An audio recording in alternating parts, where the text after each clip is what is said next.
Alors, nous allons poursuivre sur l'étude des couches minces uniques et nous allons exploiter un petit peu le formalisme matriciel que nous avons pu élaborer lors de la précédente. Alors, un petit rappel, ce que nous avons vu dans la précédente vidéo, c'est ce qui se passait quand on avait plusieurs interfaces qui étaient traversées par la lumière. Donc on avait pris une onde TE qui arrivait avec un angle arbitraire et qui traversait un premier milieu qui était fin, ce qui était la couche mince d'indice N1 avant d'arriver sur un substrat qui lui était infini d'indice NS. Et ce que nous avons cherché, eh bien, c'est une formulation qui nous permet de relier ce qui se passe au niveau de l'interface 1 à l'interface 2. Donc ça, on a pu trouver une formulation matricielle à ce problème, une matrice grand M qui relie les champs qu'on a au niveau 1 aux champs qu'on a au niveau 2. C'est les éléments qui vont intervenir dans cette matrice, eh bien, il y aura l'admittance de la couche d'indice qu'on a. Ici, encore une fois, on considère une onde TE. Et puis, il y aura aussi le chemin optique qu'on a entre l'interface 1 et 2. Donc, voilà l'expression. Et ce que j'ai donné dans la vidéo précédente, sans forcément le démontrer, eh bien, c'est l'expression de cette matrice qui intègre des cosinus et des sinus, donc une matrice en fait relativement simple. Et à partir des éléments de cette matrice, à partir des admittances des différents milieux concernés, eh bien, on devient en mesure de calculer le coefficient de réflexion qu'on a pour l'ensemble formé et le coefficient de transmission. Donc voilà un petit peu ce qu'on a vu dans la précédente vidéo. Et là, on va considérer quelques cas particuliers. Le premier cas particulier qu'on va considérer, c'est le cas où l'épaisseur de la couche intermédiaire est nulle. En fait, ça revient à considérer qu'il n'y a pas de couche mince. Du coup, H, il est nul. Alors, qu'est-ce que ça donne? Eh bien, les sinus de K0H vont être nuls. On va pouvoir les négliger. Et K0H étant nul, eh bien, le cosinus, lui, va valoir 1. Autrement dit, la matrice qui relie le champ à l'interface 1 et le champ à l'interface 2, c'est la matrice identité. Et ça, on aurait presque pu l'anticiper. En fait, ce n'est pas une grande surprise. On a compris physiquement notre système, tout simplement parce que l'épaisseur physique de la couche mince est nulle. Donc, elle n'existe pas. Donc, quand je remets les coefficients de la matrice sans identité dans mon expression, dedans les coefficients de réflexion et de transmission, eh bien, j'ai un nombre pas forcément négligeable de termes qui va disparaître. Et ce que je retrouve, sans forcément une grande surprise, ce sont les coefficients de Fresnel. Donc, tout va bien, je retrouve ce que je devais bien obtenir. Alors, traitons maintenant un autre exemple. Cette fois-ci, petit h, on va le choisir comme étant égal à lambda sur 2. Lambda sur 2, ça veut dire que c'est une lame demi-onde. En effet, son épaisseur optique va correspondre à la moitié de la longueur d'onde. Donc ça, c'est un cas qu'on rencontre, c'est un cas typique quand on va considérer des couches minces. Et du coup, si j'ai une lame demi-onde, le produit K0 fois H vaut pi. Je vous rappelle que K0, c'est 2pi sur lambda. Donc là, ça va nous permettre encore des simplifications. Parce que le sinus de pi, eh bien c'est nul. Le cosinus de pi, ça vaut moins 1. Donc au final, qu'est-ce qu'on va avoir comme matrice? Ce sera plus la matrice identité, ce sera la matrice identité multipliée par moins 1. Donc là, ce qu'on a, c'est un déphasage de pi qui va intervenir. Et du coup, comment ça va se matérialiser sur nos coefficients de réflexion et de transmission?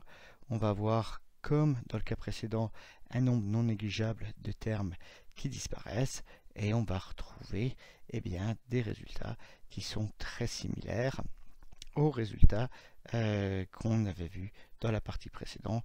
Il y a juste un coefficient pi qui est intervenu.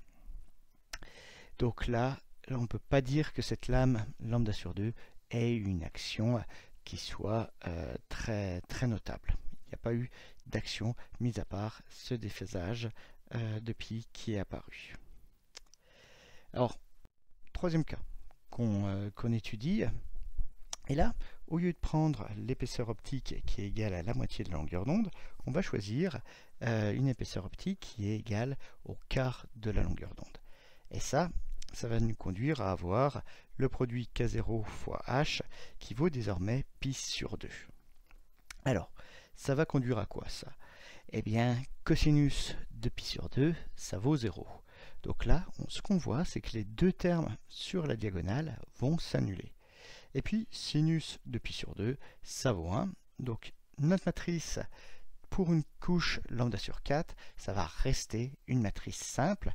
Mais cette fois-ci, les termes diagonaux sont nuls et les termes non diagonaux valent moins i y1 et moins i sur y1.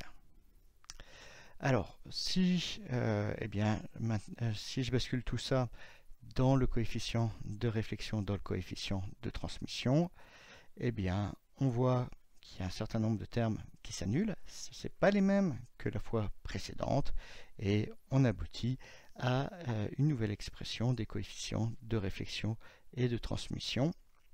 Ici, c'est particulièrement la réflexion qui va nous intéresser. Et là, eh bien, j'ai remplacé le terme M12 et M21 par leurs valeurs qui dépendent de Y1 avec un imaginaire qui intervient aussi. On voit que j'ai des imaginaires sur tous les termes du dénominateur, sur tous les termes du numérateur, donc je peux simplifier et j'aboutis à une expression plutôt simple du coefficient de réflexion qui va dépendre plus que des admittances des différents milieux. Et là, on va pouvoir voir des choses intéressantes. En effet, si on cherche à annuler la réflexion, eh bien on va voir que c'est possible.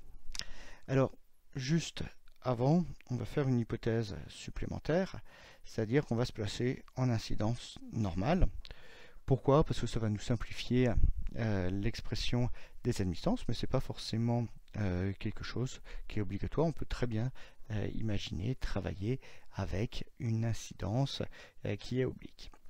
Donc quand je fais l'hypothèse d'une incidence normale, la dépendance angulaire se disparaît et l'admittance, c'est juste l'admittance du vide multipliée par l'indice. Si bien que mon coefficient de réflexion, eh bien on voit que tous les termes d'admittance du vide s'annulent et le coefficient de réflexion devient directement exprimé par les indices. Donc là, c'est le produit de l'indice incident fois l'indice du substrat, auquel je retranche l'indice de la couche qui est mise en sandwich, ni carré, divisé par ni fois ns plus n1 au carré. Donc on voit qu'ici, ce n'est pas le même coefficient de réflexion que le cas qu'on connaît, qu'on a appris, où il n'y a pas cette couche sandwich et où on a ni moins ns divisé par ni plus ns. Cette couche sandwich a bien une influence qui transforme le coefficient de réflexion. Alors, ce qui va être intéressant, c'est qu'à partir de cette expression, on va pouvoir trouver une valeur pour laquelle eh bien, la réflexion devient nulle. Alors comment on fait? Si on veut une réflexion qui est nulle, si on veut R0, eh bien, il suffit d'annuler le numérateur de notre coefficient de réflexion.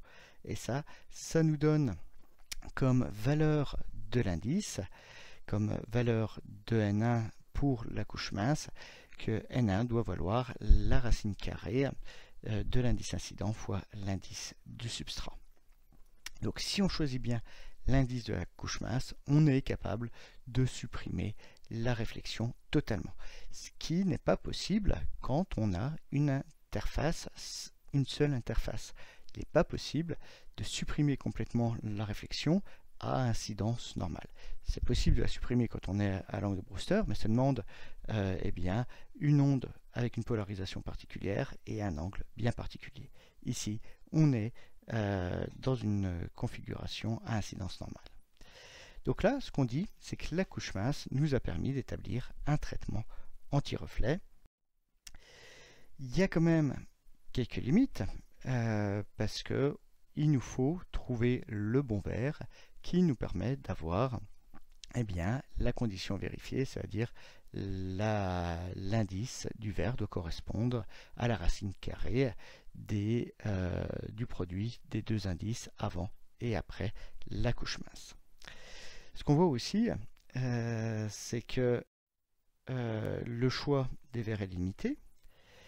Et puis, la dernière contrainte qui va apparaître, c'est que là, si vous vous souvenez, ce qu'on a choisi, c'est une couche quart d'onde. Donc une couche dont le chemin optique correspond au quart de la longueur d'onde. Et ça, eh bien, ça correspond à une seule longueur d'onde. On va avoir une couche quart d'onde qui est quart d'onde pour une longueur d'onde donnée. Donc si on change la longueur d'onde, eh bien notre couche, elle sera plus quart d'onde.